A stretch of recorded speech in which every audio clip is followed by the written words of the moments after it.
ગઈકાલે બપોરે રૂની ગામની બેઠક બાદ એ બબાલના દ્રશ્યો જે છે તે જોવા મળ્યા હતા। ઘટનાને લઈને સાધુ સંતો પણ હવે મેદાને જોવા મળી રહ્યા છે। રબારી સમાજના મહાન કનીરામ બાપુએ પણ જે છે તે અપીલ કરી। સનાતન ધર્મના એ સમાજો એ ક્યારેય આમને સામને ન હોઈ શકે તેવી પણ વાત સંતોએ કરી। બે સમાજો ચૌધરી સમાજ અને રબારી સમાજ બે પ્રબુદ્ધ સમજદાર સમાજો છો।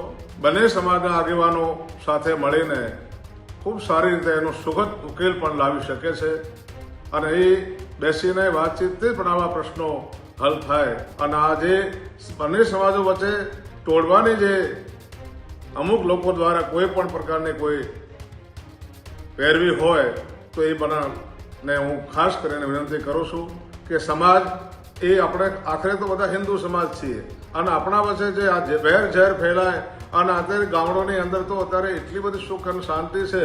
આ લોકો અત્યારે ગામની અંદર આવે એટલે એમ લાગે કે આ એક આપણું ઘર છે, એમાં કોણ રબારી કોણ ચૌધરી સમાજ 18 આલમ એક સાથે રહીને ખૂબ સુખ શાંતિથી રહે છે। ત્યારે આવી બાબતો ઘણી વખત આપણા હિન્દુ સમાજને તોડવા માટેની પ્રેરિત થતી હોય છે કે અત્યારે આ સમયની અંદર આવી બાબતોને જો આપણે ઉશ્કેરીશું અને ઉશ્કેરીજનક ભાષણોથી જો આપણે કંઈ કરવા જશું તો સમાજ તૂટશે અને એ વેર ઝેર આખી જિંદગી રહેશે। જેવો કોઈ જગ્યાએ અમારી જરૂર પડે તો બને ને અમે પણ એને બે સમાજોને કહેવા માટે અમારી પણ તત્પરતા છે અને આ મહેરબાની કરીને આપ હવે એનાથી આગળ ન વધતા અને એનો સુખદ અંત લાવો।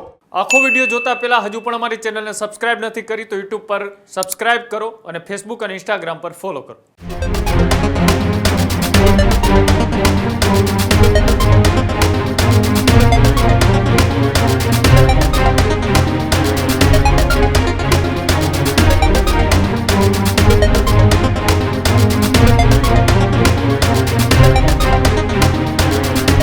બનાસકાંઠાના ઉણ ગામે થયેલી બબાલ મામલે ચૌધરી અને રબારી સમાજ આમને સામને આવ્યો હતો। ગઈકાલે બપોરે રૂની ગામની બેઠક બાદ એ બબાલના દ્રશ્યો જે છે તે જોવા મળ્યા હતા।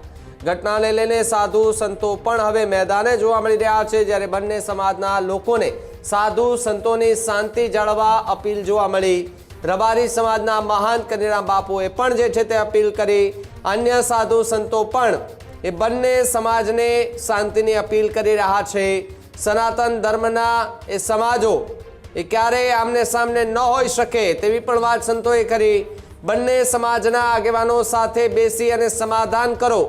અમુક લોકો બંને સમાજોને તોડવાની વાત કરી રહ્યા છે, એ લોકોની વાતમાં ન આવી સમાજ આમને સામને ન થાઓ તેવી વાત કનીરામ બાપુ કરતા જોવા મળ્યા છે। જ્યારે ચૌધરી સમાજમાંથી પણ સંતો મહંતોની પ્રતિક્રિયાઓ આવી, રબારી સમાજના પણ જે સંતો મહંતો છે તેમની પ્રતિક્રિયાઓ આવી રહી છે। બંને સમાજોને આમને સામને ન આવવા માટેની અપીલ કરી રહ્યા છે। પ્રેમાળ સંબંધ જે છે તે રાખવો જોઈએ। પ્રેમાળ એ જે કહી શકાય કે આપણે જે સમાજો જે છે એકબીજાને એ પ્રેમ ભાવ ભક્તિ સાથે આપણે રહેવું જોઈએ, પરંતુ જે હિંસાનો માર્ગ અપનાવ્યો એ ખૂબ જ ખોટો હતો। પરંતુ સમાધાન જે છે તે થવું જોઈએ। સમાજના આગેવાનોએ એક થવું જોઈએ। એક થયા બાદ આગેવાનોએ નિર્ણય કરવો જોઈએ કે જે પણ થયું એ બધું જ હવે અહીંયા પૂરું ને આથી એ બધું જ એ વાત અહીંયા ભૂલી જવી જોઈએ અને એક શાંતિ સુલે જે છે તે થવું જોઈએ। કોઈ પણ કાયદાનો ભંગ કરી અને કંઈ પણ જાતનો દંડો આપણે ઉશ્કેરવાની અથવા તો એવો કોઈ શબ્દો ઉચ્ચારવાની જરૂર નથી, કારણ કે એવા શબ્દો ઉચ્ચાર્યા પછી જે રીતે ઉગ્ર સ્વરૂપ ધારણ થાય છે કોઈનું પણ અને રસ્તાઓ ચક્કાધામ થાય છે, એવું ન કરવા માટેની અપીલો ક્યાંક ને ક્યાંક સંતો દ્વારા જે છે તે હાલ કરવામાં આવી રહી છે। જય મા અર્બુદા ભવાની। આપ સર્વે સનાતન હિન્દુ બંધુઓને ચૈત્રી નવરાત્રિની હાર્દિક શુભકામનાઓ અને સાથે સાથે હિન્દુ નવ વર્ષની પણ શુભકામનાઓ। આજે મારે લાઈવ થવાનું એક જ કારણ છે કે છેલ્લા કેટલાક દિવસોથી બે સમાજ વચ્ચે જે કાંઈ પરસ્પર વિમર્શન્ય છે એ માટે આપ સૌને એક નમ્ર વિનંતી કરવા માટે, નમ્ર અપીલ કરવા માટે લાઈવ આવ્યો છું। આપ સર્વે બે સમાજો ચૌધરી સમાજ અને રબારી સમાજ બે પ્રબોધ સમજદાર સમાજો છો.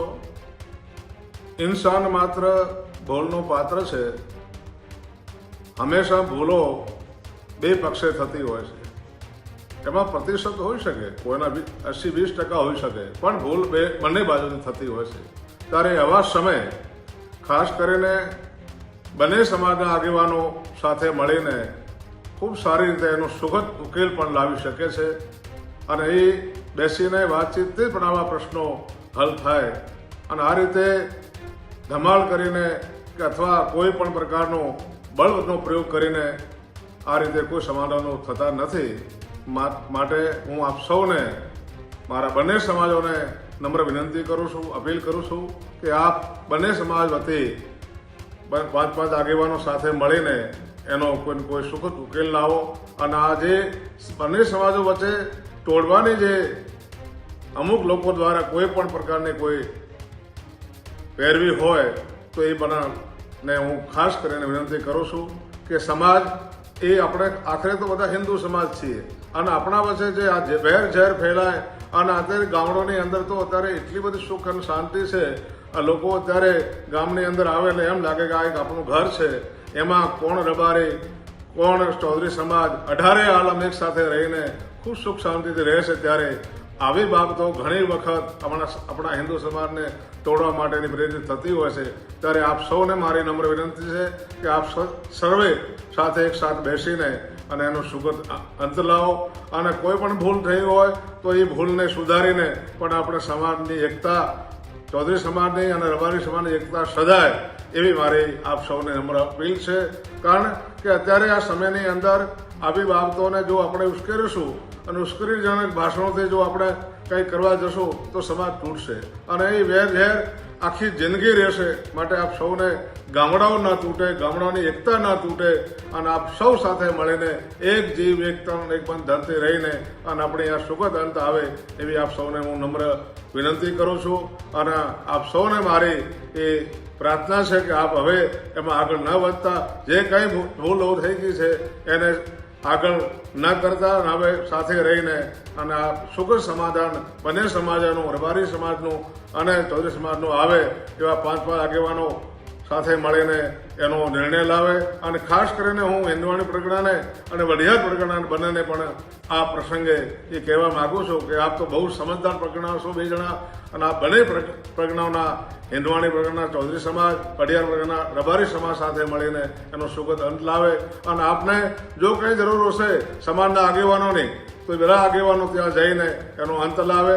અને જો કોઈ જગ્યાએ અમારી જરૂર પડે તો બનેને અમે પણ એને બે સમાજોને કહેવા માટે અમારી પણ તત્પરતા છે.